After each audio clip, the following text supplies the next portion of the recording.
All right, now, what was I talking about before we got a signal from God? Okay, so these beings hang around, and I'm giving you knowledge. Why am I giving you knowledge? Because all of us in committees, all of us in this will meet people in the future who will come with questions. I am here to give you your questions logically answered so that you can help other people, because they will come and ask. Don't think about yourself. Don't give knowledge just for yourself. It will benefit other people. So I'm sharing these items with all of you, whether you're interested or not, because in our center, you will come across people, as I have, hundreds of them. I've come across hundreds of them, real and otherwise. So I'm giving you knowledge.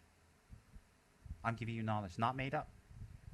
So therefore, when you come, when these beings, why do they stick around with you? They're attached to praise. They're attached to the feeling that they give you. They're attached to intercourse. They're attached to food. They're attached to touch. They're attached to feeling. And so that's what they want from you. Even if they can't get it, they're attached to it, so they stay near it. Example? A person who's on a diet who just looks at the buffet. They can't have it, they just hang around.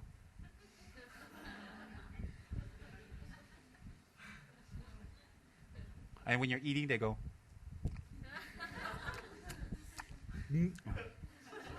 That's right. So they're attached, they hang around.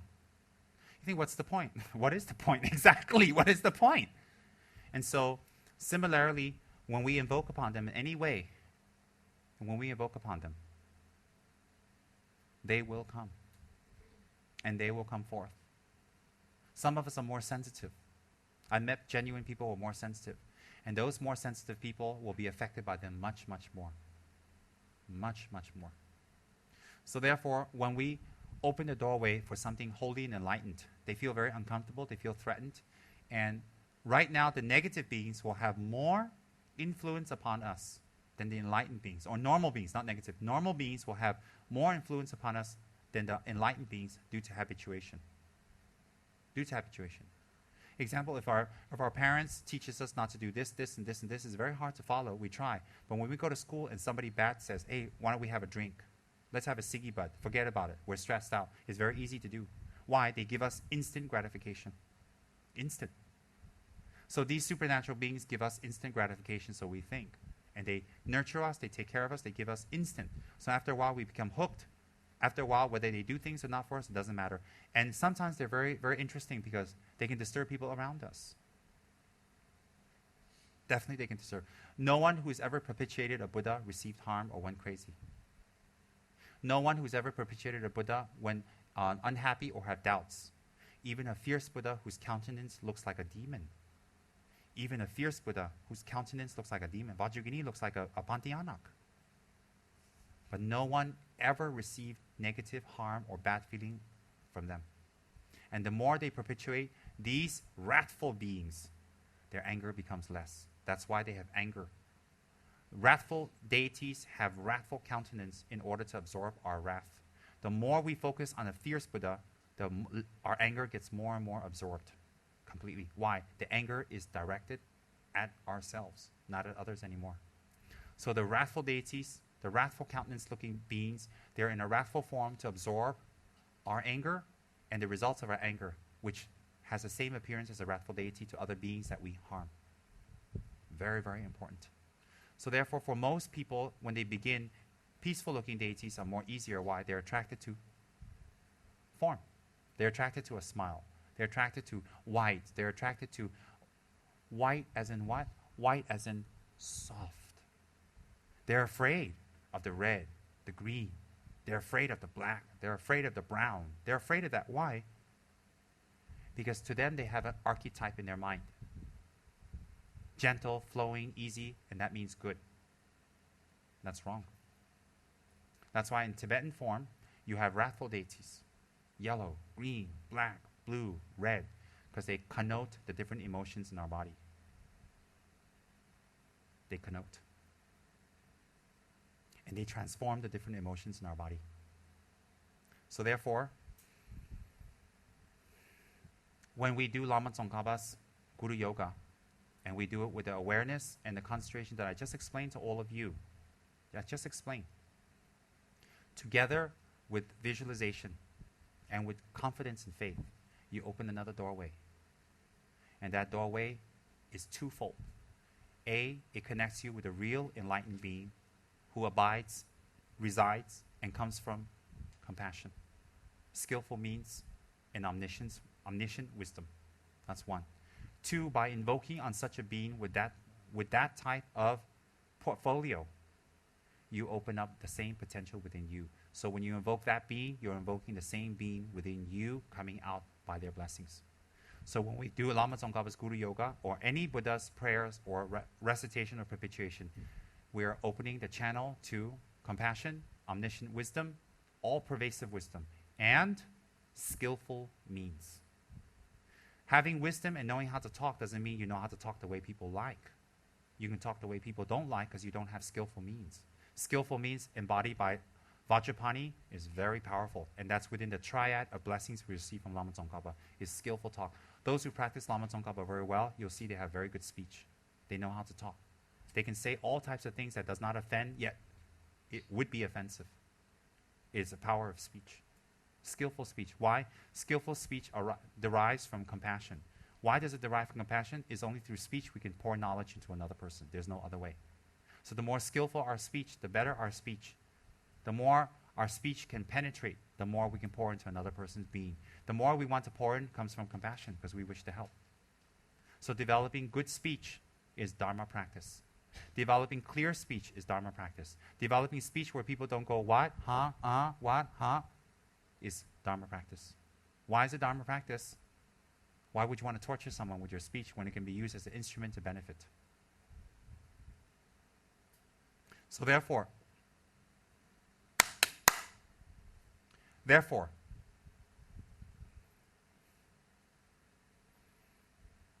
when we do Lama Tsongkhapa's Guru Yoga, it opens up a door to an enlightened, omniscient wisdom being. It is a real existent Buddha, A. Secondly, it is a Buddha also that we have the potential in us to achieve. Why? We have the seed of Buddhahood. Seed of Buddhahood meaning what? It needs to be cultivated. Seed means potential. It doesn't mean it's there. It doesn't mean it's latent or dormant. It means the potential. It is there. So when we invoke upon Lama Tsongkhapa, it's twofold. We invoke upon the outer Lama Tsongkhapa, which is a real enlightened being, which is an environmental factor for us to open up the Lama Tsongkhapa within us. Environmental factor. That matches what I said earlier. And that environmental factor, when we do it enough with retreat and meditation, dedication, offerings, the 6 paramitas associated with Lama Tsongkhapa, then we will open up the Lama Tsongkhapa within us stage by stage. We will see ourselves open up, become less miserly, more generous. We'll see our skills in speech grow. We will see our ability to forgive and accept increase. All these qualities embodied by the 6 paramitas will increase and grow in dependence on practice of Lama Tsongkhapa's Guru Yoga. Why do we call it the Guru Yoga of Lama Tsongkhapa? Because when we submit to an outer guru such as Lama Tsongkhapa, we find our inner guru. So the Guru Yoga means the yoga that finds one's guru. Finding one's guru, temporarily we need an outside guru, but the outside guru leads us to the inner guru. Without the outer guru, no guideline, it's impossible.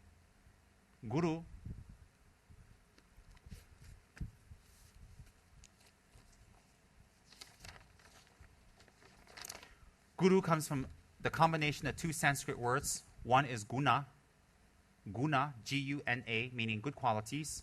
And the second word is ruchi, means a collection. So guna and ruchi, collection of good qualities. Guna, so you take gu out. Ruchi, you take ru out. Guru means a collection of good qualities. Guna Ruchi, collection of good qualities in Sanskrit, ancient Indian language. So Guna Ruchi means a collection of good qualities. Hey, Guna Ruchi, a little bit long, so Guru La. So if you're like me, you're not qualified, you say Smuru. I'm not a guru, I'm just a Smuru. I like that better. Why? Gurus are very high. I'm not high. As I told you before, due to the accumulation of your bad karma, here I am. So what can I say? You make good karma, next time you can go to Dalai Lama's teachings. You make bad karma, back to me. Isn't that a good reason to practice? That's right. You want to be tortured for the rest of eternity, meet me again every life. Hello. Hello. Hi, Mr. Khan. Next life, like, uh-oh.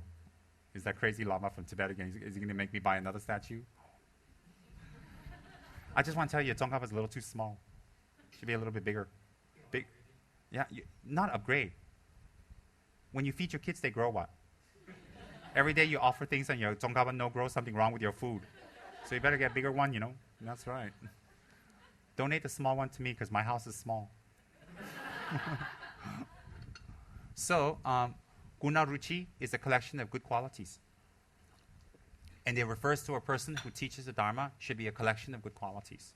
I'm a little ashamed to say that, but I need to let you know anyway. So any of us who want to teach Dharma to other people, we're not a Dharma teacher, we're a Dharma instructor. We instruct the Dharma. That means the person doesn't have to take faith in us, take us as a guru. Friend, instruct. If you want to be a guru, you have to be a collection of good qualities, a Guna Ruchi. None of us here, including me, is a Guna Ruchi yet. Okay, maybe we like Gucci, but not Guna Ruchi. So, when we do Lama Tsongkhapa, Tara, Setrap, or any of these meditations and practices and invocations, why do we chant it? We chant it because it helps us to focus. If we can focus, we don't need to chant.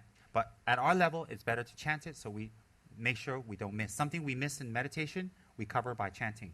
We're reciting the words of it. Something we miss by chanting, we can do by meditation. We cover ourselves perfectly. So it's very important not to sit there just to chant with concentration.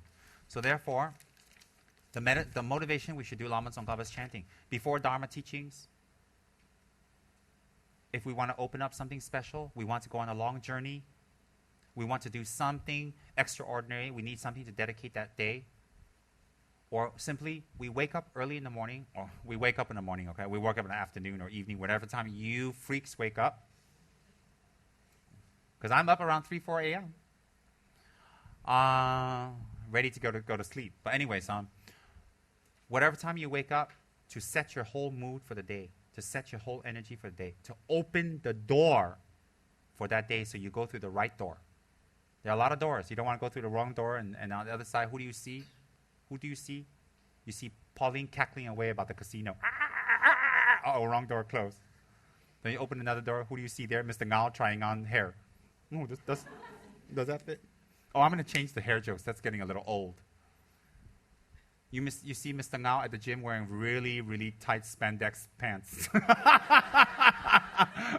Saying, I'm going to get fit because Rinpoche says we have to go to the gym. And then he's running. He didn't look, and he was running to the other side of the gym. He all of a sudden, he hit something big and strong, and he fell because he was not aware. And when he woke up, put up his glasses, it was Koki. Anyways, Koki just joined the gym, too, a few days ago.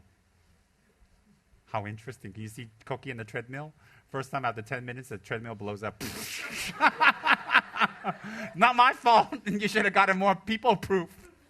That's right. They couldn't even get him. Koki would be very interesting, you see. Then they give him another excuse not to go to the gym. But the thing blew up. He has no ego. He won't be embarrassed. You just look at them how. So we have to have that motivation. So when we wake up in the morning, we do Lama Tsongkhapa's Guru Yoga. It opens the door. It channels us to an enlightened being and to ourselves to become enlightened. And the beings around us, all of us have beings around us because there are Datokangs, there are Datos everywhere, all the time. The beings around us who may or may not harm us or have the intent, they will be uptight, they'll be jealous. The good ones will submit to a Buddha. The bad ones cannot do anything to a Buddha, so they try to disturb us. Why do they try to disturb us? Because they're attached to what we can give them or the potential of us having that, and then they cannot. Because they're around. Whatever we do, they're watching. And they enjoy it. When we eat, they enjoy it. They long for it, but they can't have it. They enjoy it. Why do we like looking at beautiful food? Why do we like looking at beautiful people? We can't have everything we see, but we enjoy seeing it. Similarly, they had the same enjoyment. Why? They were just like us before. And they will be like us again when their karma finishes. Exactly the same. So no difference. Therefore, they're around us. They make more disturbances because they're threatened or they're jealous or they're not happy. And why can they disturb us? Why can they disturb us? A, merit or demerit. B, connection and affinity. C, us making connection or affinity. Or D, it's being sent to us. Or E, we have the karma for them to be around us or we're in their area. Sometimes Sometimes we didn't even do anything. We get disturbed. Why? Because we're in their area. Or we're in the area of people who have a connection with them. So they disturb. And not necessarily do they disturb all the time. Not necessarily are they evil. You know, there are people who are jealous and angry and unhappy in the world. It doesn't mean they're evil. It's just that they're very attached. So not all supernatural beings are evil. Not necessarily. It's just that they're very attached. Attached is confirmed. Or else they wouldn't even be a spirit. Devas, spirits, fairies, gnomes, gods, all these are classified under demigods and gods. They exist definitely. They're classified under gods and demigods according to the level of their power. All these gods in the Greek, whatever, Jupiter and all that stuff, in the Egyptian, they all exist. They just manifest differently to different people, but they're in the realm of the devas because they have power. They definitely have power. But not supreme power and not lasting power. And those gods and those deities and divinities and fairies and gnomes, they all die also. They're all part of samsara. Everything is in samsara. Only a fully enlightened being, which we label a Buddha, is out. And what they teach us and what they have us do will depend on their level. What they do, what they make us do, and what they're interested in will be a very key factor to their level. Do they teach you compassion? Do they teach you the method? Or do they tell you to be compassionate, but they don't have the methods to teach you how to be compassionate? By their level and what they speak and say to you, you will see the level of their mind. Very simple. So therefore, when we do Lama Tsongkhapa's Guru Yoga, we should do it upon waking. No matter how much disturbances we get. And there are many histories of meditators who get disturbances. Many. There's a great Yamataka meditator in Dharamsala, great one, recent, in the last decade. He is very well known. He meditated up there because he wants to be near his Guru Trijang Rinpoche, and he wants to be near His Holiness the Dalai Lama, so that he can attend the teachings. And he stayed in the mountains of Dharamsala, North India, to meditate, and his main practice was Yamataka. We found out later. His main practice was Yamataka. He did Yamataka meditation and sadhana in a real cave. And so he had to go down to the river to get water. He had to go down to the river to wash, more to wash, because people will come up there to offer him food from time to time. And on the way halfway, I read this actually, it's very clear. On the way halfway, he would always trip. All the time he would trip. At the same time, and then it's like, for the first few times, that's a coincidence. So he'd be more careful. No matter how careful he was, because he had to go that way, there was no other way to the river from his cave, he would trip. Something he felt was holding his leg, or like some rope was there and he'd trip over it. It didn't even feel like he slipped or fell. He felt like someone was tripping him. And every single day he would fall at the exact same spot, So he really, it was too much. So he went back, he increased his Yamataka meditation. And this is why he's in retreat of Yamataka. He can still be disturbed. Imagine, Yamataka. So that night he did an extra Yamataka ritual. He did an extra Yamataka puja to dispel interferences, And he did it very strong. And that night he went to sleep. In his sleep, he had a dream. In his dream, he saw himself going down to the river, and he saw one or two few little short black men. No clothes, not human looking. Short little black men, and they had a rope. And one would stand on this side, one would stand on this side when he came down. And the minute he came, they would hold it like that, and he would trip. He saw that in his dream. And then so in his dream, when he saw that, when he saw them, they saw him, they turned around, they became very big. They became very big and very large, and they started fighting with him. So in his dream, he had an awareness of Yamataka. He visualized himself as Yamataka very strongly, and he fought back. And when he fought back, they shrunk and disappeared. And from that day on, he never, ever had that disturbance again. But it became very serious because he heard himself several times falling. So what I'm trying to say, even great meditation masters get disturbances from powerful entities. Why? No matter how powerful or great your meditation is, you still have some stains of karma from previous lifetimes. You still have some, because you're not a Buddha yet. So even high-level beings like that get disturbances. Clowns and ruffians and half-past 6 meditators like us, definitely they're waiting there to come in. A whole circus of them waiting to just disturb us. And there's a class of spirits, when you do any type of Dharma practice, they specifically come and disturb you. Why is that? They're against enlightenment. They want you to hang around in samsara with them. So even great practitioners have that. And that's why during every practice, every sadhanic practice, if it's Guhya Samaja, you focus on 6 arm Mahakala. If it's Chakra Samvara, you focus on 4-face Mahakala. If it's Yamataka, you focus on Kala Rupa. If it's Vajrayogini, you focus on the skeleton couple. If it is Kala Chakra, you focus on the protected Dorji Shuk. if you are practicing medicine Buddha, you focus on the 3 medicinal Mahakalas. Every tantric practice,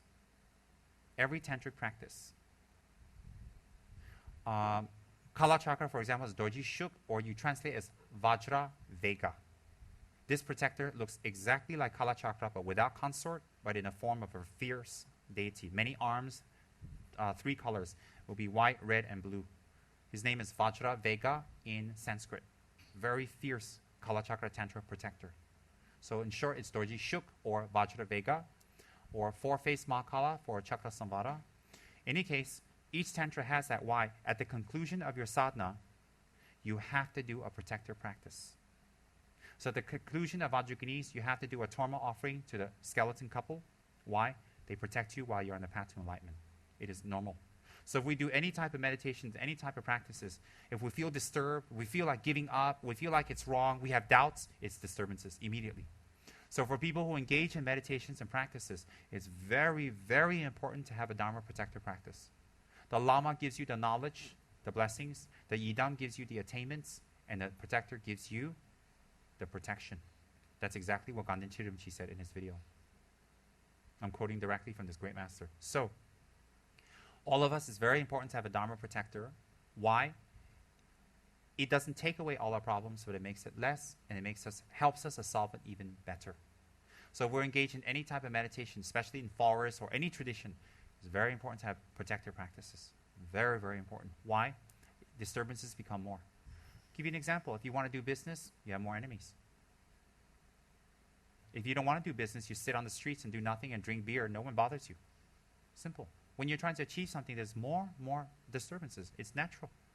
So therefore, doing a protector practice is very important every day. Very, very important. And we build up the energy, we build up the connection, we build up the affinity, and we build up our link with this Dharma protector, whatever Dharma protector. In our center, we only practice Setra.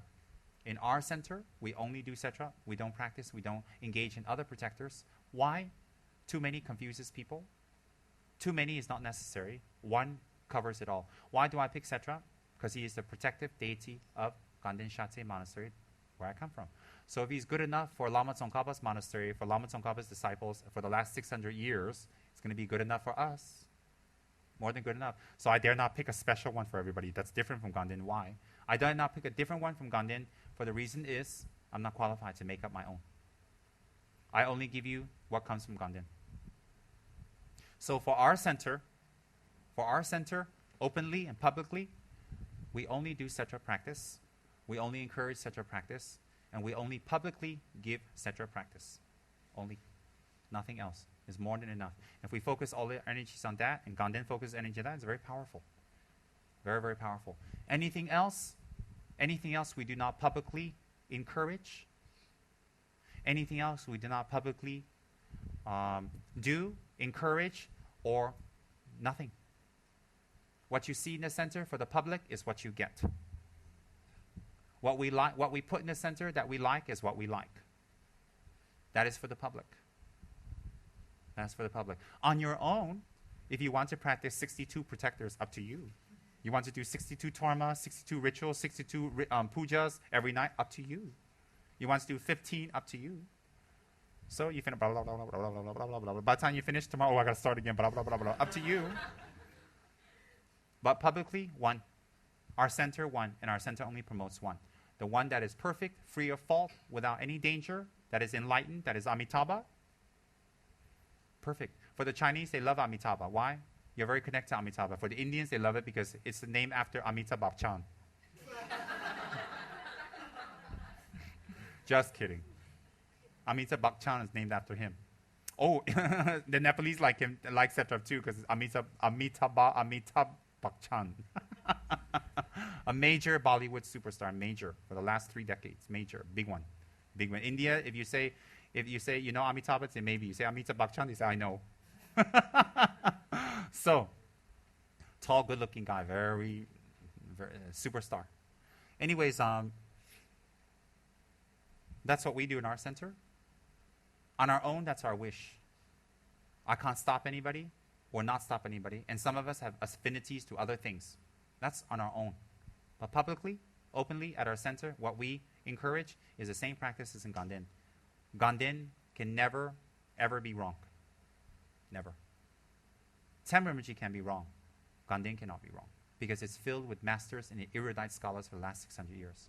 So as I said, if 1,500 monks of Ganden Shatse can worship Setrap with high elite lamas like Trijang Rinpoche, Som Rinpoche, Kabje Lati Rinpoche, Khensa Rinpoche, the abbots, the geshis, the lamas, all of them can practice Setrap. And for the last 600 years, incarnation after incarnation, like I said, I think we're all right. We're pretty safe. So if we focus on Setrap as our Dharma protector, and we do it daily, and we do it well, and concentrate it, it would definitely remove a lot of obstacles. Definitely. Definitely remove a lot of obstacles. In fact, I'm dying to have a Setrap statue made around this size. I don't want it too big because it's too terrific. It's like, it's scary. I want it around that big, but we need to get the mold and everything done in Delhi. So in the future, if people want to sponsor this to be done, can we sponsor it to be done? To get it done so everybody can have. But right now, temporarily, I'm ordering tatas for people through Paul. Yeah? Don't have it ready yet, right? Yeah, tatas through Paul. So at least we can have that in front. In any case, Dharma protective practice is very, very powerful for removing obstacles. Very, very powerful. Very needed daily to do black tea and to do prayer. Very, very important. And then we'll see interruptions and disruptions and negative things become less and less and less and easier to handle. Definitely. Definitely. Okay? So, but we don't focus on protective practice. Protective practice is something just to help us along the way. What we focus on is Yidam practice. That should be Lama Tsongkhapa. So if you have one incense stick and you don't know who to offer to Tsongkhapa, etc., definitely you offer to Tsongkhapa. Definitely. You have one bowl of rice, you don't know which one to offer to, you offer to Lama Tsongkhapa. Why? If you offer to Lama Tsongkhapa, Setrap will be very happy. Very happy. Setrap specifically emanated to help the lamas and help the Buddhas to fulfill work. They're not there to be a principal object of offering. That's why we always have their chapels on the side. We have their offering separate. The principal form that we should offer to is a direct yidam. Very important. But we should have them on the side. In ancient times, all protectors are kept quietly and secretly away. Is not to be seen. Not to be seen. Even on tankas, the protectors are always at the bottom. Always. All tankas. The yidams smack in the center. If the lama is not there, if the lama is there, the lama is smack in the center, the yidam is on the next highest point of refuge, top, and then the protectors are on the bottom, always. Why? That is their hierarchy according to their purpose, according to their emanated purpose. So you say, wait a minute, what's the difference between Amitabha and Setrap? There is none. But they've emanated differently. So the emanated purpose is different, so we have to put them somewhere on the tanka. We can't all put them in the center where we paint one on top of another, on top of another, on top of another one. So we have to logically put them in some kind of hierarchical order according to their emanated purpose. So what's the difference between Setrap and Amitabha? No difference, but they emanated for different purposes, different placement. Everybody understand that? So Buddha, if Avalokiteshvara emanates as Dalai Lama, we put him on a high throne. If he emanates as a beggar, we go give food to him. From our side, there's a difference due to the emanation. From his side, there is none. Everybody understand that? So before we start the actual teaching, we do a Lama Tsongkhapa chant. Because I wanted to give you, all sincere people, a good motivation and the effectiveness behind it and why we do it and the purpose. I don't want to simply just sit here and chant something empty. Then you think, oh, but it's so short and small. Yes, it is. It is. Big ministers have to just say one sentence and things move. Clowns like me talk for hours and hours and hours and hope something moves. Like that, when we do Lama Tsongkhapa, the king of Buddhas, prayers, although it's short, it's very, very effective. Why? You're propitiating a king, not a servant.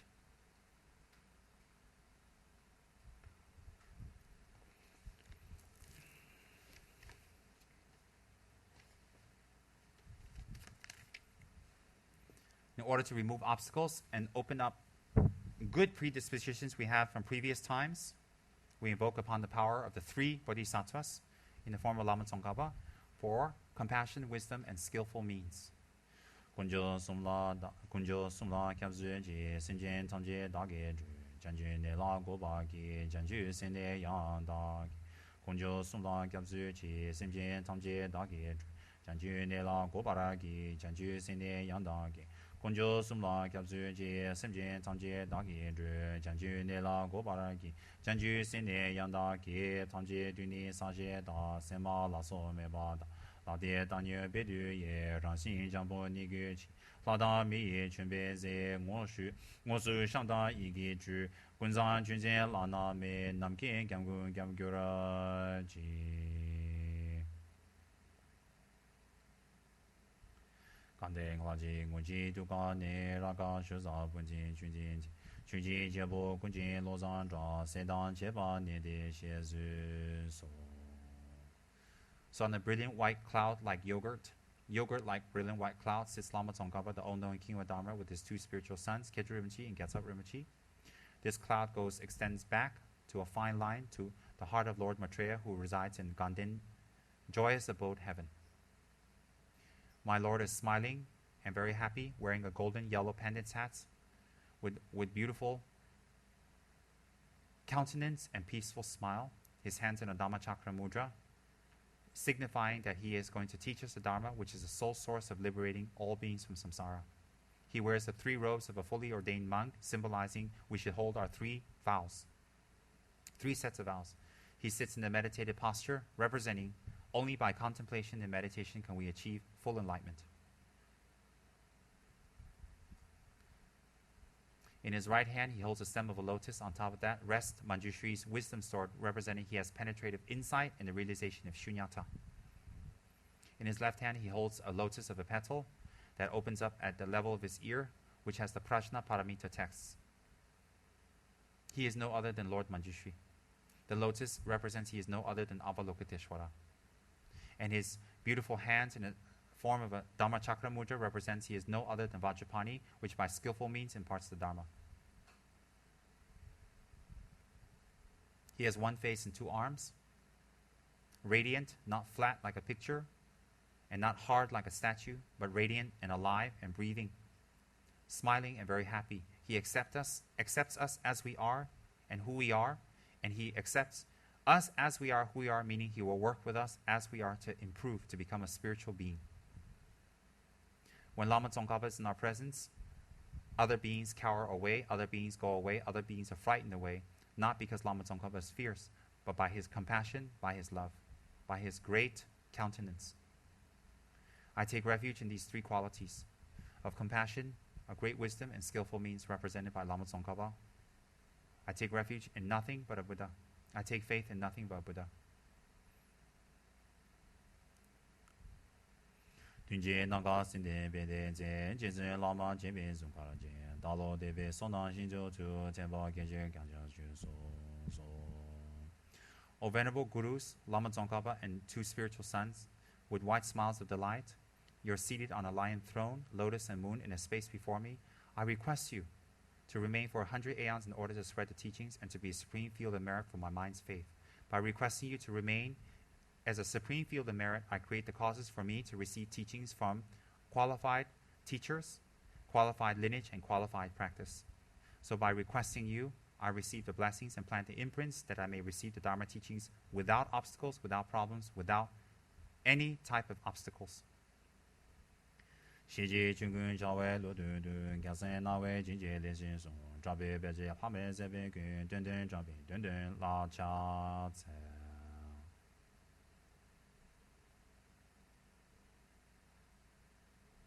In order to counter my attachment for form, in order to counter my attachment for phenomenon, in order to counter my attachment, which brings me rebirth in samsara again, to form and phenomenon, I make praise to your mind, which has the intellect to comprehend all the full extent that is to be known. It is omniscient. I praise your speech with the excellent qualities that has explanation, and it is clear and precise, and it ornaments those of good fortune like a ear ornament. Your body are radiantly handsome with glory and renown, with 112 marks of a superhuman, that of a Buddha, due to 3 aeons of countless practice. I prostrate to you whom to behold, to hear, and to recall is worthwhile. Yiwon chunyo nazo mezo dan jujun divu ngaza jujasu. Ngonsha yizun jujin jazo di sonan shincho che la che ba pu. And in order to cut my miserliness, my greed for money, my greed for food, my greed for material objects, and my fear of not having them, in order to conquer those which burns in me, that is intense, and that burns the people around me. To counter that, I offer you pleasing water offerings, various flowers, fragrant incense, light and scented water, an ocean of actual and visualized cloud-like offerings. I present to you, O supreme field of merit, my Lord Lama Tsongkhapa. Nāgi tūme tūne sāpa yī, lōngā yī chī mīgī chī jī tāng, kēpā sōngpā sūnjī mī tsū shō, hīnī trūpū trāpō sō shō shā. Since I am the author of all good and bad that comes to me, since all situations come only from me, since all experiences come from me, therefore I crave for pleasurable experiences, and I am afraid of unpleasurable experiences, and I'm afraid of unpleasant situations. But since beginning of this time up till now, I have broken commitments, broken my promises, and hurt and damaged many other sentient beings knowingly and unknowingly. Due to the karma of those ripening in the future, I will have to experience many more unhappy states of rebirth and unhappy experiences. Out of great fear for myself, for that, and all sentient beings, I confess all my negativities and non-virtues of my body and my speech and my mind that I have accumulated from beginning of this time up till now, and especially any transgressions of my 3 vows that I confess again and again with fervent regard from my heart. Ningme duide mandun drupla zun, chuje pambe danyu danyu shi, gongpo jijin labje ziba la, daja samban tabe yirang. Other people work quite hard. Other people make a lot of effort. They put a lot of time and sacrifice. Therefore, they get good results. Me not wanting to put in the same time and effort in getting the good results, I feel jealous when other people get positive things, positive results. And this jealousy burns me. This jealousy makes me uncomfortable and makes me act out in ways that do not suit my human rebirth. Therefore, in order to counter this jealousy, I rejoice in sentient beings' good merits. I rejoice in their good fortune. I rejoice in their happiness. But more importantly, my Lord, I rejoice from my heart in your ways of positive Buddha-like deeds that you have enacted in this degenerate time. In this time when it's so difficult to do Dharma and spiritual practice, you have shown us that it is possible. I rejoice in your great deeds in order to counter my jealous mind that creates negative states of existence such as the spirit world. Ningme duide mandun drupla zun, chuje pambe danyu danyu shi, gongpo jijin labje ziba la, daja sambe tabe yirang.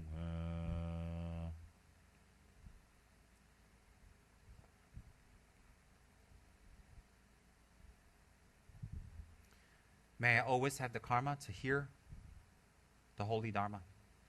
And when I go for Dharma, may I have no obstacles from friends who seem like friends but actually create obstacles. May I have no obstacles for my body as in ill health. May I have no obstacles as in time where I have to toil hard at work. May I have no obstacles from family. May I have no obstacles from my own inner demon-like Mara mind. May I have no obstacles from outer and inner situations so that I can attend the Dharma. And while attending the Dharma, may I always remain alert, awake, and full in control of my capacities. Only having the karma to come to Dharma is not enough, but to be able to stay alert and awake and to learn and to listen to the Dharma is another inner obstacle that I can overcome. By the blessings of Lama Tsongkhapa, I may request to you, may I learn the holy Dharma. May I learn the holy Dharma.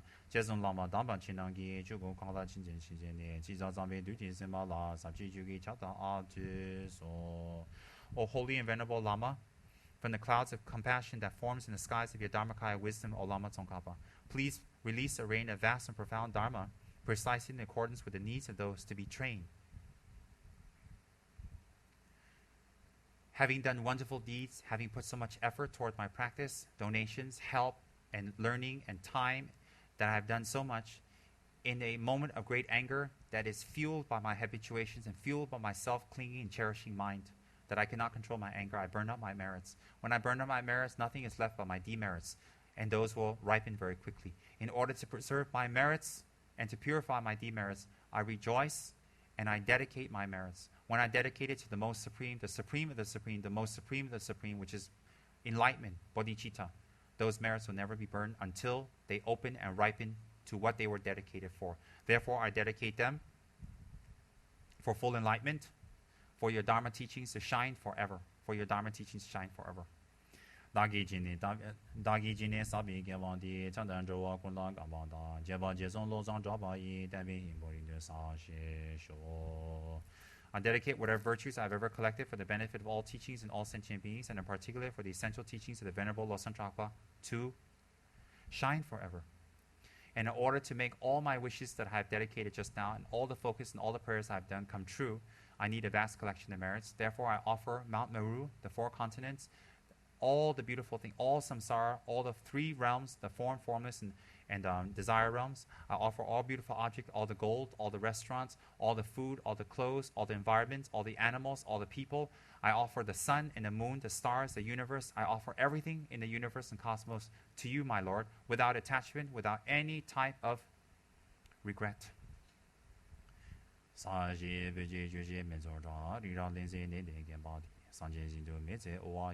Drogun namda sin la ju bara sho Oma idama guru rada mandala ka niraya taya mi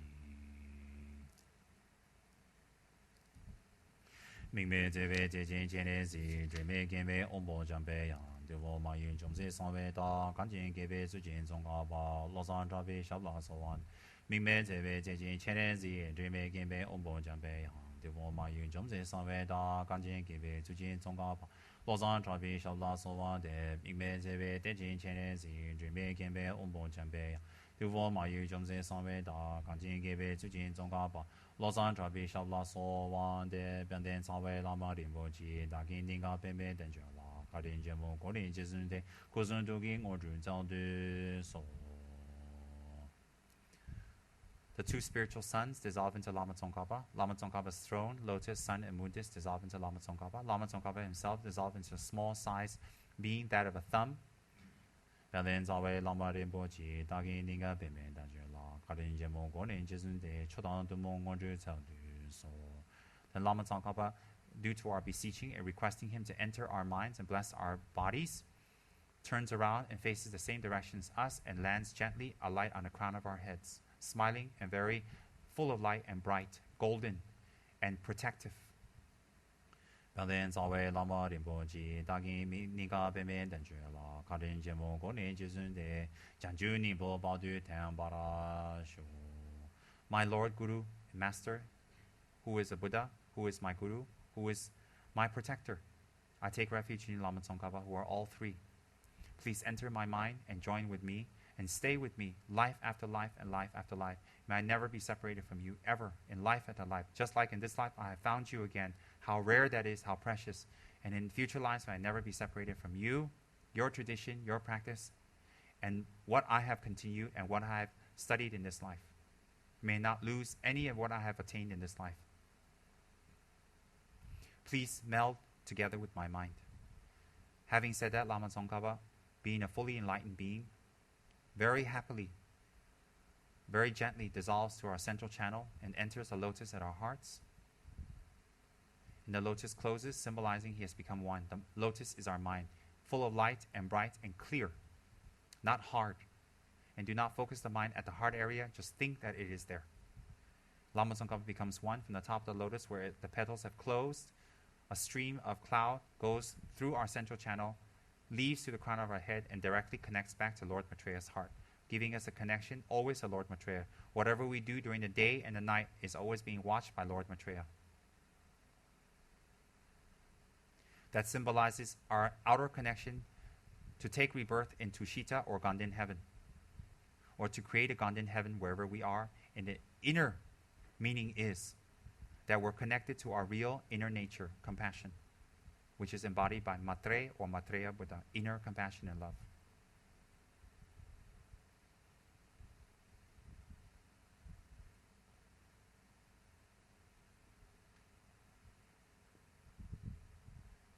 Now our mind is clear, our body is clear, obstacles are temporarily removed. We feel very happy, we feel very light. We should think like that very strongly and affirm this again and again. All arises from the mind. So, by doing such a meditation and such a chanting of prayer, we're able to start the actual Dharma talk. Preliminary was just the motivation. Before we do that, then we take a 5-minute break.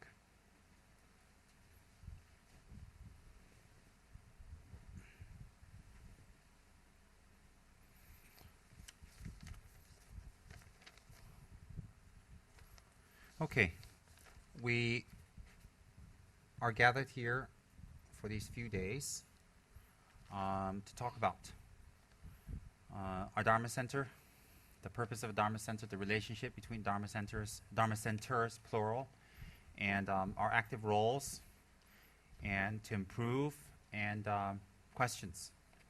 So we've gotten quite far with it.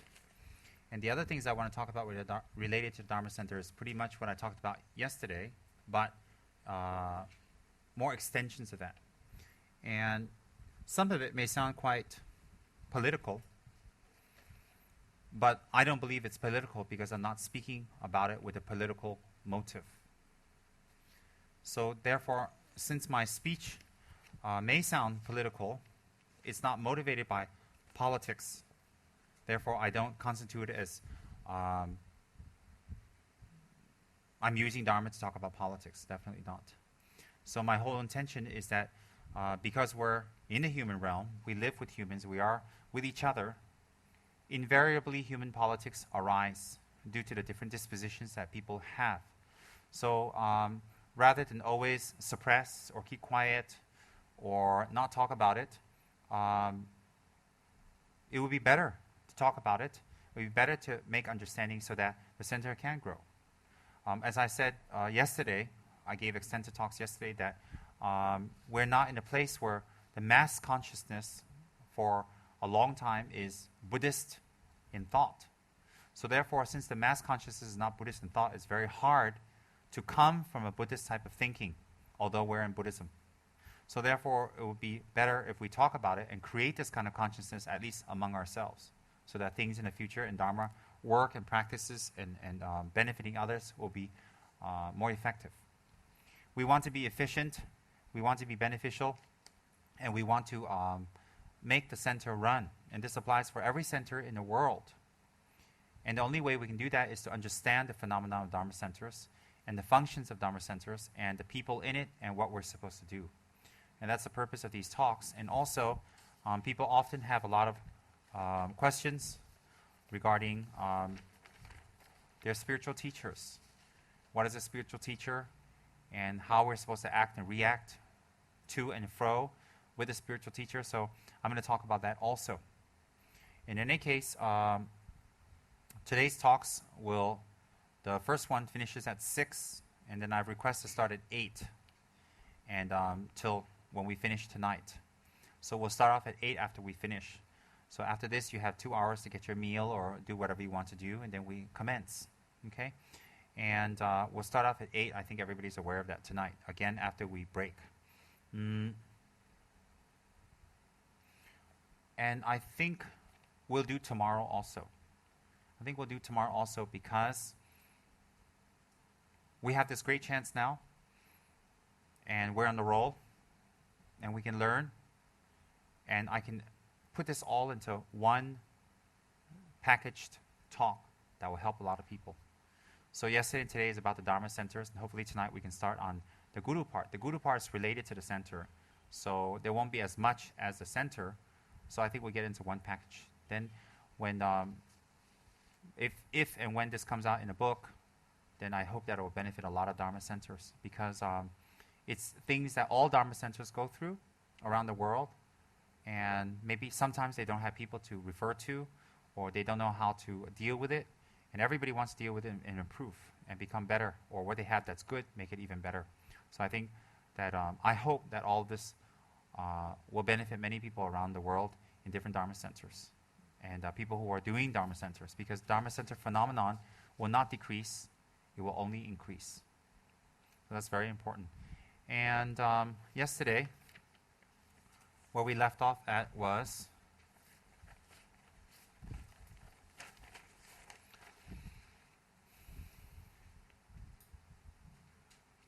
we finished number 8 and kind of combined with number 9, but we'll go on to protocol, the next one. Protocol, correct? No. Very, very little. I didn't get into it yet. That was just about sending lamas back and forth. The next one, actually, I put under protocols, which is inviting, receiving, requesting, offerings, oral transmissions, refuge, that is protocols, all right, that I'm going to talk about. So,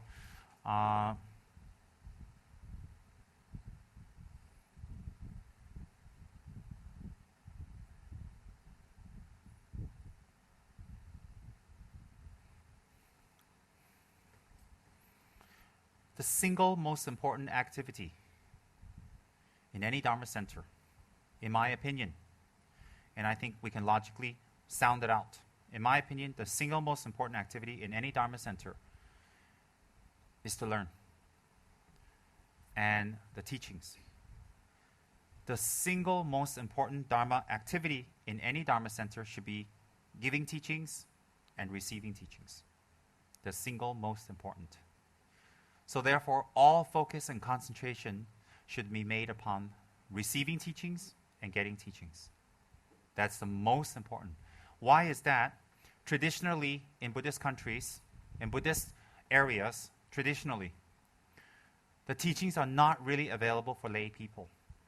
Not really available for lay people. After the British colonial exodus of Burma, then there was a very big vacuum in Buddhist monks and teachers, because it was against the law to practice at that time, and the missionaries of that time were very, very fervent in stamping down on Buddhism. So therefore, it was really not allowed. And therefore,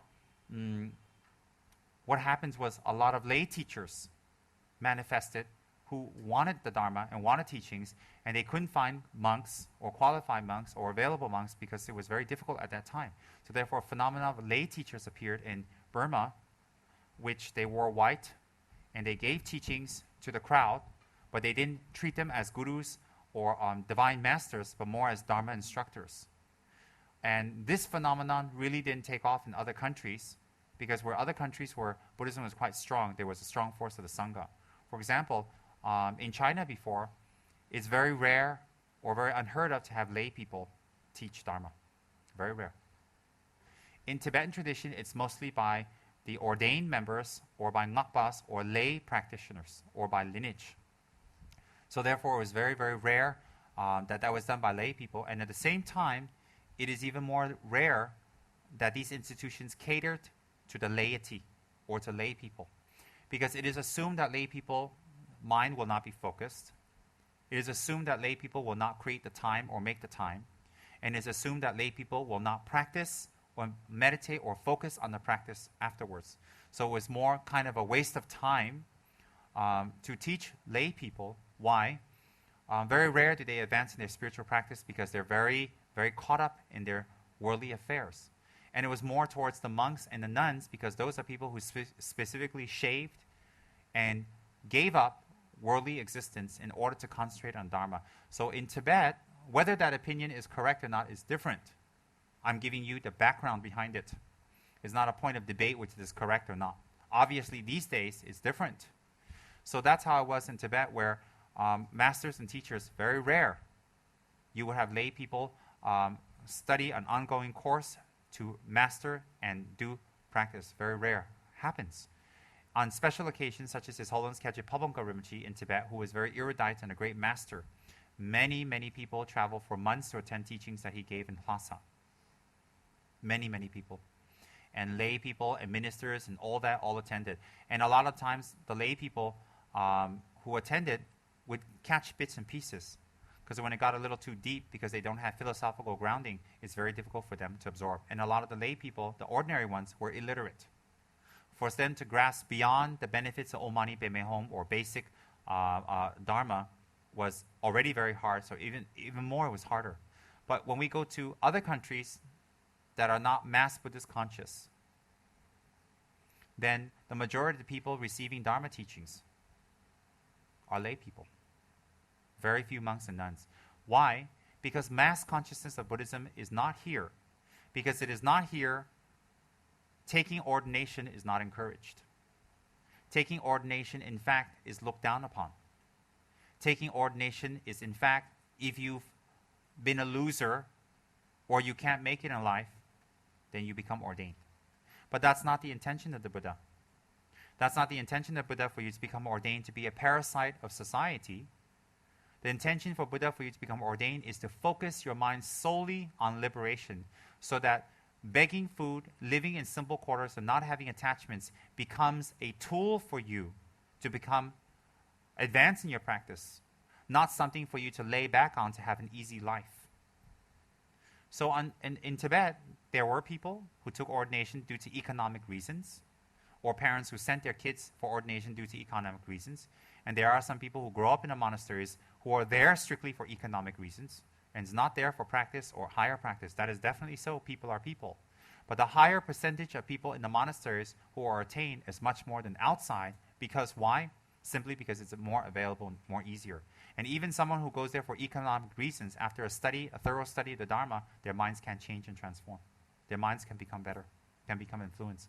So therefore, in outside of Buddhist mass consciousness areas, such as here, the phenomenon of taking ordination and spending your life dedicated to enlightenment and to the benefit of others is rare and very rarely heard of. And if done, looked down upon. Looked down upon. In Buddhist countries like Thailand or Tibet, Cambodia and Burma, if you say to your parents, I wish to become a monk, if for economic reasons, because they need a son or they need a daughter in their house, they don't want you, if you're only child, they don't want you to, that's a different reason. But in their heart, they definitely respect. And many families will say, yes, it's an honor. Yes, it's an honor. Please go and do it. It'll benefit 7 generations down. For Tibetan mothers and fathers, if their child wants to become an ordained person, for economic reasons, they say, no, I need you here, I need your help, blah, blah, blah. But if they insist, they say, okay, go. But if in this country, if a child says to their mother and father, I wish to become a monk or nun, the mother and father will do everything they can to stop it. Although they may be full-fledged Buddhists themselves, so-called Buddhists, they will stop it. Why would they stop it? Because they don't realize the full extent. They don't have mass consciousness. So therefore, Dharma teachers in countries where Buddhist consciousness is not prevalent has a double challenge. One is they don't have a Buddhist base. They don't have a Buddhist consciousness. They don't understand. So you have to teach them everything from basics such as A, B, C, all the way up. Second is when you teach non-Sangha members and you teach lay people, they come with a lot of luggage. They come with a lot of emotional luggage, more than monks and nuns. Why? Because sometimes a Dharma gathering can become a social event. Sometimes they can come, they cannot come, depends on their schedule, depends on their kids, depends on their attachments, depends on their entertainment, depends on their business, depends on their money, depends on so many factors. And sometimes it doesn't even depend on that. Sometimes they just create obstacles themselves because they're always immersed in themselves. Always immersed. For a lay person to come to a Dharma talk, it's monumental. Monumental. Why? Because of the obstacles they create for themselves. You don't have that phenomenon within the Sangha community. If the Dharma talk, everybody flocks. Why? They're in the monastery for that reason most of the time. There's not that problem. When you talk about renunciation, there's no problem. They're already renounced. When you talk about refuge, they have no problem. They're taking refuge and their ordination vows. When you talk about practice, they're there to do practice. When you talk about higher meditations, higher attainments, they have no problem because in the monastery there are many examples of people with higher attainments. They can see it. Whereas within the lay community, it's very rare or impossible to see someone next to you with higher attainments. Almost rare. So the factor of teaching lay people in the lay community is so much more harder, so much a bigger challenge, and almost seems like an undaunting, impossible task because of the luggage that lay people bring along with them. And some lay people actually take a little bit of what they want from the Dharma, and when they go back home, they have no support factor. They have no support factor for them to do Dharma even more than the little that they're doing. Why? Their families usually don't understand against it or like it, don't like it. Their friends, their whole culture, their whole life, their whole background, nothing. Whereas a monk or a nun, they go back to their rooms, they go to their cells. They go back to their altar, they go back to their text, they go back to their teachers. And in the morning it's debates, in the afternoon it's meditations, in early morning it's meditations. And they're in robes. So it's 24/7, they have this support factor. Therefore, monks and nuns, we support them because they are in this to gain attainments. Whereas for lay people, once they leave the Dharma scene, they really have left the Dharma scene. When they leave the Dharma room, they go back to whatever they were. And so incredible obstacles to teach lay people, a lot of problems and difficulties, an incredible, incredible amount of complications and difficulties to teach lay people. And to take lay people as students and to teach in a lay institution. Very, very difficult. Any Dharma teacher will find that a tremendous challenge and almost undaunting. Some Dharma teachers go back to the monasteries. It's too much. And for monks, they don't like the teachings or they feel difficult. They go back to their room, they think about it, and they'll go back to it again because they're there. Whereas lay people say, oh, I don't like it, and go. They never come back. They go back to samsara. Very, very difficult. And then lay people have so many distractions of money and form and friends and entertainment and going out, going here and there, for them to practice and a wave of them practicing. And for one teacher to talk to them and to convince them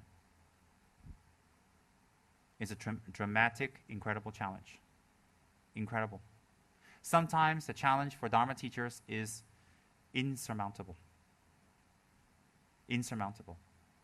So and then on top of that, Dharma centers teach only lay people. Very rare there are sangha. And if there is, very few. Very few. And even if you have sangha, in the newer Dharma centers, the sangha are very new. They're wearing robes. They're doing their best, but the Dharma hasn't gone in fully yet. So you have this challenge of mass consciousness in Dharma centers. You have this consciousness of teaching not the traditional sangha, where it's so much easier to teach the Dharma. Where if you say, come at this time, even if the teachings go for 1 month long, they're there. If you tell lay people, hey, the teachings every day, 8 hours a day for 1 month long, they run. And we've attended 1 month long teachings many, many times. I've attended 6 month long teachings. We don't miss 1 day, 1 hour. We don't even fall asleep 1 minute. Because you're thirsting for it. And in between, you serve your teachers, you clean, you prepare everything. You have everything ready for your teachers. Why? Because you're really motivated and dedicated to get the Dharma, or else you wouldn't be you wouldn't be a monk or nun. You wouldn't even be there. But to have a 3 or 4 day or 5 day course with lay people is an incredible challenge. Some show up, some don't show up, some come, some make obstacles, some don't want, some hear there's a teaching, they run away. Why? They don't want to hear about things that they have to challenge their own mind. It's an incredible challenge. Incredible. Incredible. So that's what all Dharma centers go through all around the world. That the whole institution of teaching lay people has never, ever been there.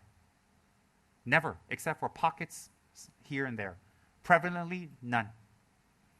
None. If in the past you go to Molam Chemo Festival, the festival started by Lama Tsongkhapa on the Plaza, where His Holiness Organden Chirimji gives the teachings for 13 days during the Molam Festival. If you look, predominantly, 95%, it's all monks from all different regions of Tibet, thousands and thousands and thousands. And there's a few lay people in the front or who are ministers or royalty, they sit in the front, and then the other ones are on the outskirts. But predominantly ordained people. And when they teach the philosophy and teachings, I mean, we've been to the Kala Chakra, or I know people go to the Kala Chakra in Bodh Gaya.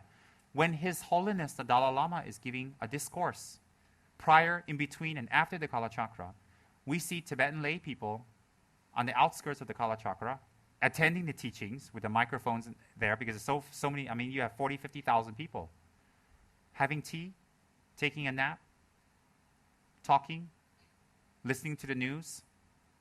Well, the Kala Chakra is going on right now. So it isn't just lay people here, it's lay people everywhere. While His Holiness is giving discourse. And there are speakers everywhere, because it's a huge football field. I mean, bigger than a football field, huge. You have Tibetan people in the outskirts attending, wearing the strings and all that stuff, listening to music, taking a nap, eating, making tea. They're not listening. Of course, there are some monks that are not listening, but they don't go as far as taking a nap. So that's everywhere. So the phenomenon of teaching lay people is not really there. Why? Not because lay people are bad, because it is assumed they will not practice. It is assumed they will not push themselves. It is assumed that even if they want to, they have so many self-created obstacles that they won't. That they won't. And it is assumed that monks and nuns will automatically practice because they have renounced to practice. So teaching in a Dharma center is actually unnatural. Having Dharma centers is actually unnatural when you look at historical facts in the past of every country. Historical facts. Unnatural. So when we're in a Dharma center, of course we have so many obstacles because it's something unnatural that we're doing. Unnatural. So therefore we have a lot of problems and obstacles that arise in Dharma centers due to this unnatural phenomenon. Not negative. Unnatural doesn't always mean negative. Wanting to become a Buddha can be labeled as unnatural or natural, depends on what perspective. If you know Dharma, it's natural because you're going back to yourself. If you don't know Dharma, it's unnatural because you're going against everything that human greed tells you not to do. So in Dharma centers, it's a very big phenomenon. And the teachers and the people and the committee and everybody has to put up with so much more than in a real Dharma environment. So much more. Even having one sponsor, having one tanka sponsor or statue tanka sponsored is immense, tremendous hand-holding of the sponsors, tremendous elucidation of the benefits, tremendous maintenance, and afterwards that they don't have regrets that they have done it, to explain why, to talk, very tremendous effort. But in the monasteries, if all the monks say, hey, we want to make one Dharma statue, immediately they all show up and say, what should we do? Because they understand the benefits. The monk artists, very happy. So like that, in Dharma centers, we have that phenomenon because it's an unnatural phenomenon. Unnatural. It's never been in the history of Buddhism where Dharma teachers teach strictly to lay people. At least in the Tibetan tradition, strictly to lay people. The whole room is filled with nothing but lay people who have very little or no background in Dharma, who are not practiced, whose minds have not taken refuge, whose basic behavior such as courtesy, alertness, awareness, awakeness is not even fully developed. Never mind bodhisattva motivation, bodhicitta motivation. Never mind compassion and love. Even some of the lay people who attend, their basic manners and human ethics are not even there. And awareness is not even there. So teaching lay people is a very, very difficult phenomenon. Very difficult. Very, very difficult.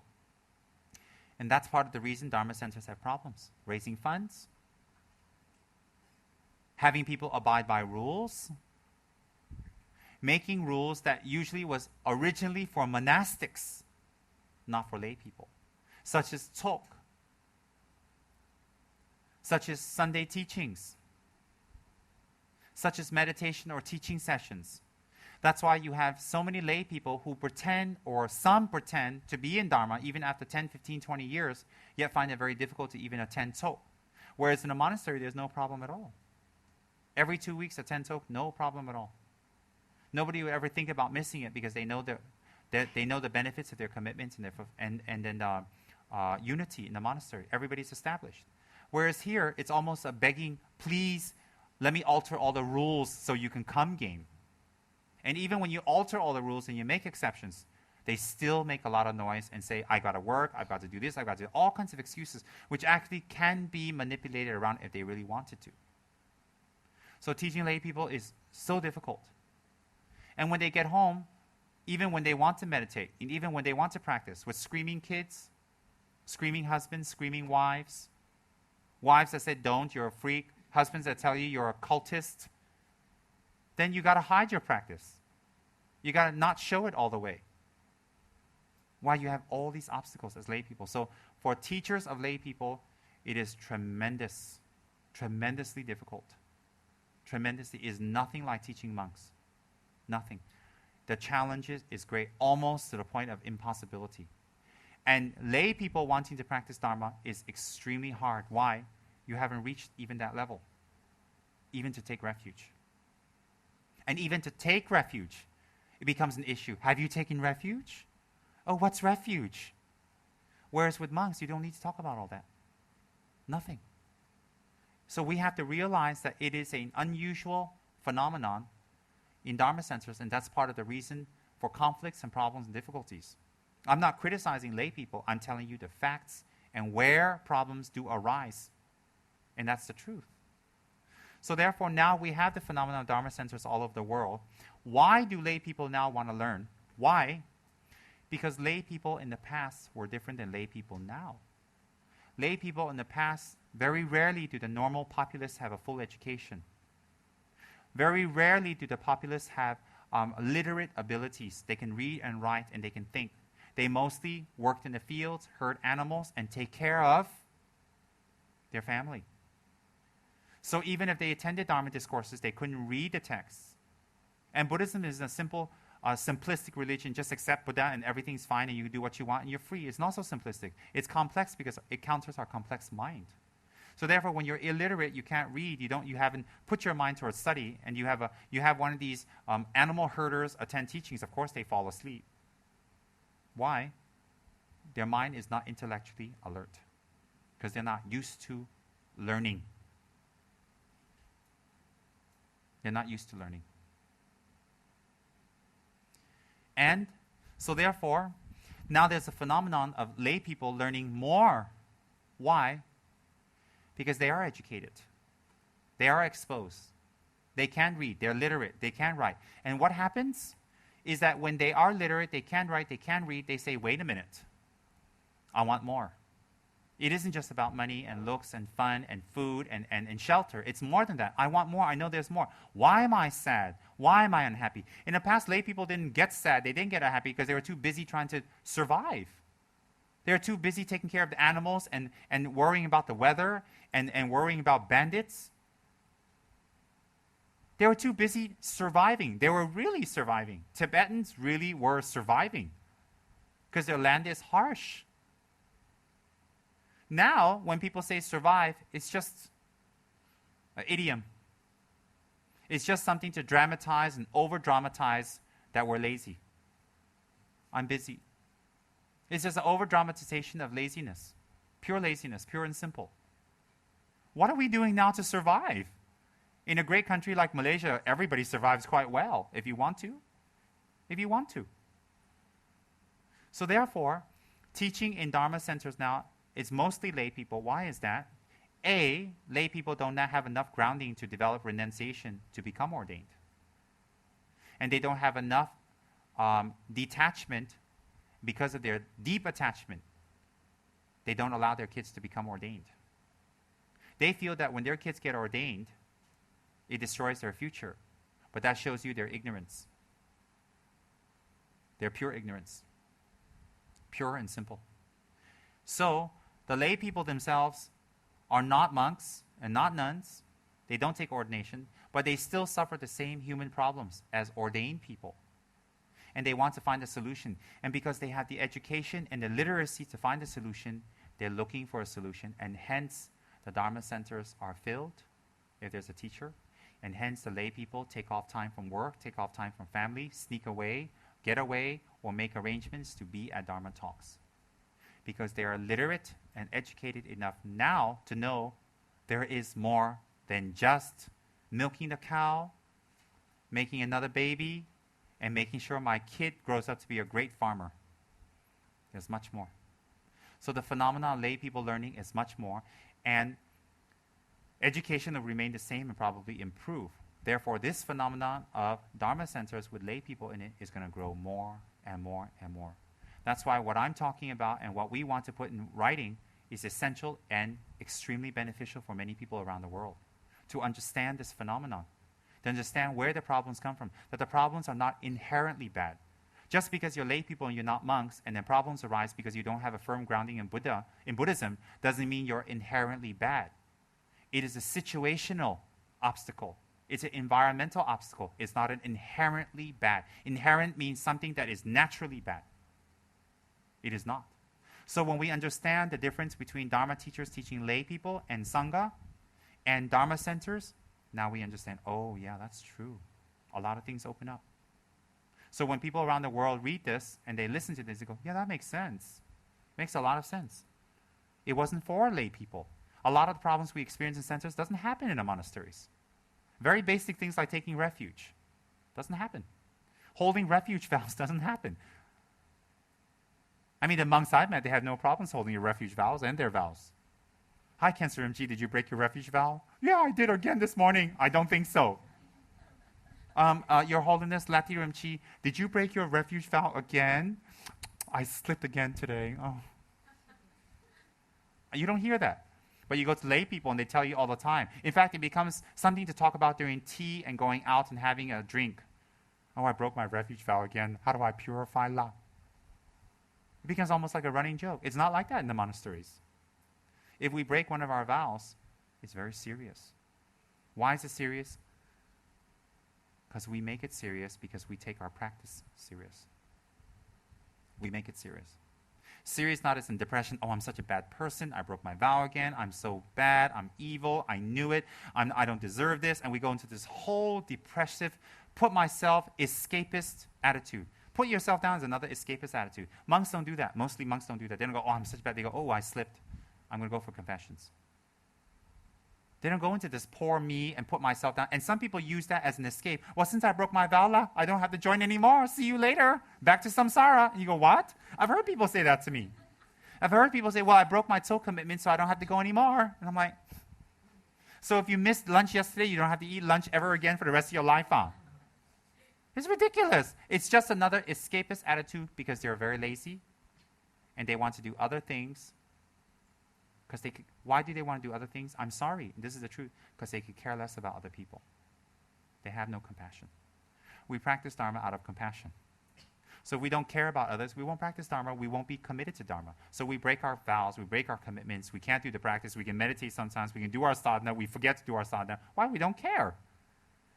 Think about the things that you guys care about, you never miss. Think about the things that you care about. Do you forget to call your lover up? Do you ever forget to have bubbly? Do you ever forget? Do you ever forget to look at an attractive person that walks by? A beautiful person walks, oh, I forgot to look. Oh, ever happen? Do you ever forget to make money? When you get money in your hand, do you ever forget to feel very excited? Do you forget to pee and poo? Do you forget to eat? Do you ever forget to get angry? Do you ever forget to walk down the street like a big peacock, better than the whole world? You ever forget to buy a nice car?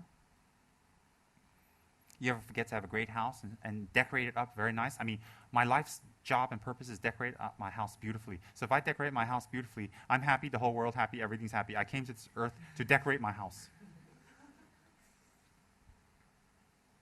You can use that as an example for everything. We don't forget to wear clothes. Have you seen anybody walking down the street completely nude lately? And for some of you, I hope not. You forget these things? No. You know why? Because they're important. So when I say, oh, I forgot my vows. Oh, I forgot my sadhana. Oh, I forgot this, I forgot that. It's just a lame excuse because you don't care. Why don't you care? You don't know the value, or if you've heard the value of it, you haven't meditated on the value to become part of your mind. You haven't contemplated on the value of it to become a part of your mind. How can you forget your vows? Your vows are something natural. Don't lie. Don't create schism. Don't say things that would hurt the other person with intention. Don't steal. Don't manipulate. How can you forget? Oh, I forgot, so let me manipulate you again. How can you forget? How can you forget something that's so natural? It's an excuse. When people say, I forgot, about things like that, it's not that they forgot, they don't care.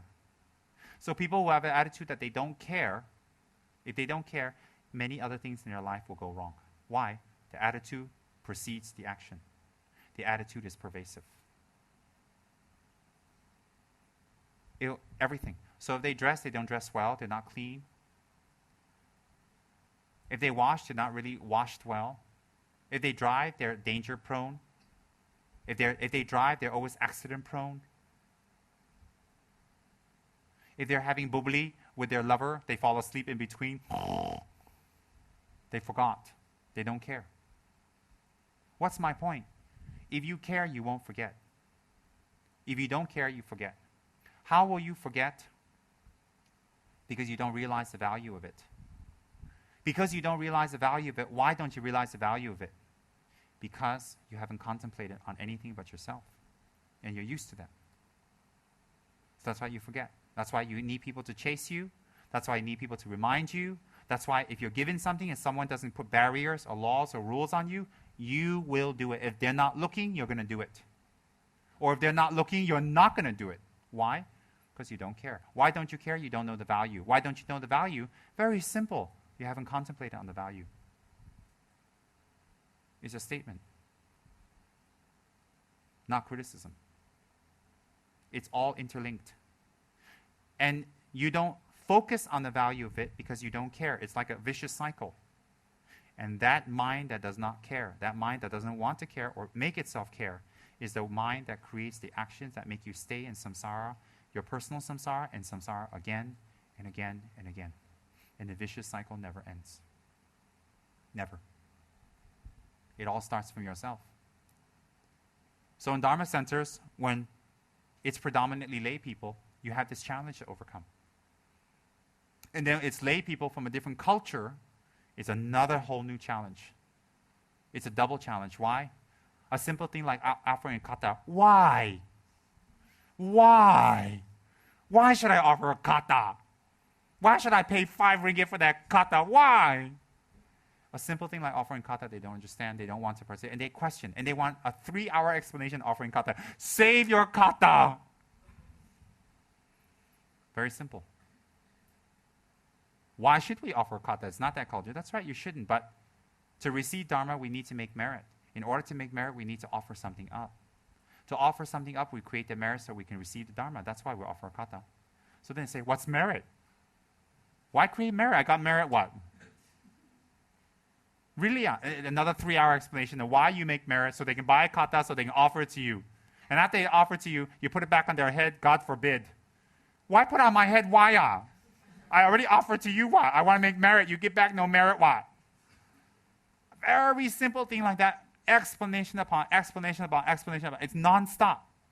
And let me tell you, that was one of the reasons why when I entered the monastery, I didn't want to go abroad. I didn't want to teach abroad. Why? Because when I lived in America for years, I watched my teacher. I watched my teacher with all these American people coming in, out, in, out, in, out. And I said to myself, may I never do that. Never. I wished and prayed, may I never, ever do that. When I was praying, the Buddhas were taking a nap, obviously. Yeah, that's one of the reasons, because it's incredible challenge.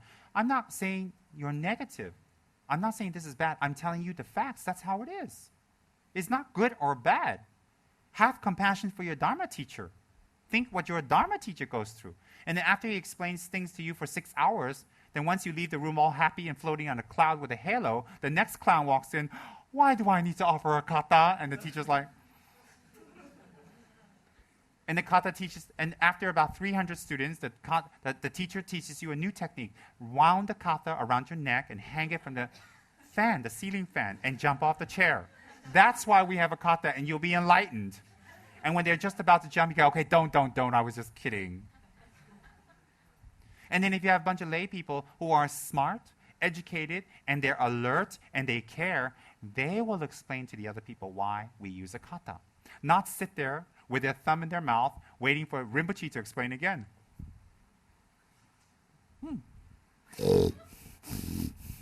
Finish on, okay, Dharma talk. So if you have a bunch of lay people that if you told them hundreds and hundreds of times, if they can stay awake to even listen, then the Dharma teacher's like, there is a Buddha.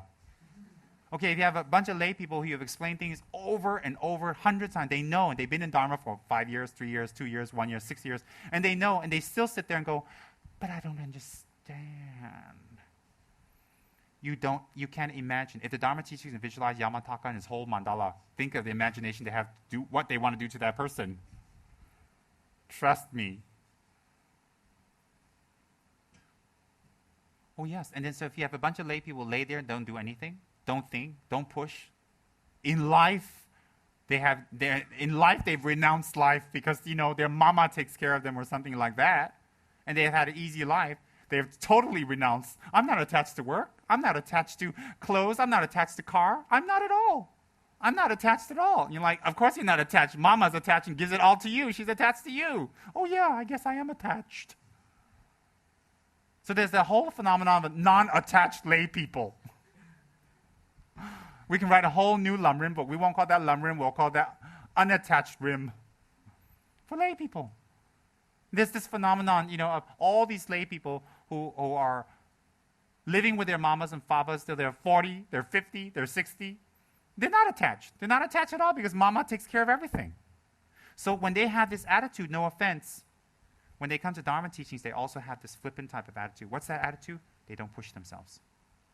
So having good things in life, having positive things in life, it looks like it's good, but it's not. Do you know why it's not good? When you're born into an environmental condition where your mind doesn't have to push yourself to achieve more, even when you're mentally and educational-wise able to achieve more, you won't. You will escape. Why? Because your whole life has not been mentally challenged. Has not. So that's why I now pray, may I always be born in not wealthy families, in lowly families, in simple families, so that I can appreciate simplicity, lowliness, and hard work, so that when I grow up, I'll get lots of money, and I'll know how to handle it. Yes, the Dalai Lama said that. The Dalai Lama said that a long time ago in his Exile from My Land and My People. He wrote that I was born into humble family of farmers, and that is why I appreciate the lowly, the poor, the simple, and I appreciate offerings. I appreciate what people do because I came from that. And I didn't understand that when I read that 20 years ago. Though, such a high Lama born to farmers, doesn't that tell everybody that you didn't collect merits? But they say you're Avalokiteshvara. How can Avalokiteshvara be born to a bunch of farmers? You got to be born to the highest and royal family and have prestige and power. But look at His Holiness now. His Holiness now is prestigious, is powerful, is rich, and has a lot of offerings, and is fabulous, and is the most powerful whatever in the world. No attachment. So now I understand. So now I follow those prayers too, 20 years later, stupid as I am. May I be born into humble families. May I be born into families that teach me humility, that are simple, that teach me hard work, responsibility, and push myself. But as I grow up and I learn their skills, may I come across the necessities and material things in life that I can use for benefit others. Now I pray for that. And this prayer has been recent, by the way. It's been recent. I'm not going to brag to you and say, oh, I've been praying for this for the last 20 years. No, maybe in the last 4 or 5 months, I switched over. Before this, I used to light Buddha lamps. May I become a Buddha. May I never be separated from you, Tara. May I gain bodhicitta. And may I be born into rich families and good families and mothers that love me. I used to pray for that. Not anymore. I don't even pray for parents that love me anymore. I just pray to be born in situations where I can nurture my spiritual practice so that I don't have to go back many years. I don't want to be born in rich families. I don't want to be born in renowned families. No, I don't want. It's very dangerous. Why? Because I have a lot of negative karma from previous lives and good karma. But if I'm in a wrong environmental situation, then the negative karma can open up before the positive karma open, and then it takes over. Then the intelligence, so even if my previous life was a geshe, this life I may even go down. That's why some people in their previous life, they were geshis or monks and nuns. In this life, they become even worse. They become lazy. They can absorb the Dharma very fast, but they're very lazy. Why? Because the negative imprints due to environmental conditions opened up first. Very dangerous. Very, very dangerous. So therefore, Dharma centers is not easy. When you teach people protocol, to them it just becomes protocol. And then they ask, why? I'm not Tibetan. But they don't understand that the Tibetan system, along with every other Buddhist system, is a way that's systematized and systematized for you to do it. So once you learn the motivation, you collect the merit. Because if you have to learn the merit, the reasoning behind the merit and the protocol is doubled. So if you know the protocol and you just do it, as you learn more and more, you understand, oh, why I offer a kata? Why I offer a Buddha lamp? Why I make prostrations? Why? So we teach people the protocol first. So in Dharma centers, committees, subcommittees, and all these people who are in positions of power, it's very important to teach people the protocol. Why? Not so they become Tibetan, so they will understand as the teachings come along how to collect merit in very simple ways, how to make affinity. That's the reason of protocol. A systematized way that is long established, that is agreed by the majority, that this will bring benefit to the person doing it. That's the reason. So therefore, in Dharma centers, we have to teach the protocol and the reasons behind it, and convince. Whereas in a normal Sangha community, there's no issues about that. None at all. You don't have to waste your time talking about all this. We don't go into Dharma, we don't go in Ganden and talk about why we have Ganden, the benefit of Ganden, What's the phenomenon of Ganden? How we should act in Ganden? How should the committee in Ganden serve the Sangha? How the Sangha should act? And how it will affect other monasteries like Sera and Drepung and Tashi Lungpo? And how this video about Ganden and our relationship will help all the other monasteries in the world. We don't have to talk about that. But we have to in Kichara House. Why? Because you are all a new phenomenon. Very new. We don't have old fat monks sitting on chairs equal or higher than their teacher's throne in the monasteries. We don't have that. Because the monks have been sitting on the floor for the last 50 years, whether they're fat or big or old, they're very comfortable. But in Dharma centers, you put that. And in normal Tibetan situations, if they walk to Dharma center, they see this, they'll be like, oh, oh, oh, oh. Yeah, they will. Why? They say, how disrespectful. Yes, they will say that, how disrespectful. But they don't understand that in other countries where they haven't been sitting and squatting on the floor for 40 years, their respect is to cut away their money-making schemes for a few hours a day, get away from their lovely wives, and sit here on a hard chair with no food and entertainment to listen to some Tibetan lamas screaming at them. They don't understand. That is their respect. That is respect. So for non-monks to sit on a chair and listen to Dharma is total respect. But traditionalists will not see that. So we have to look at it from a bigger angle.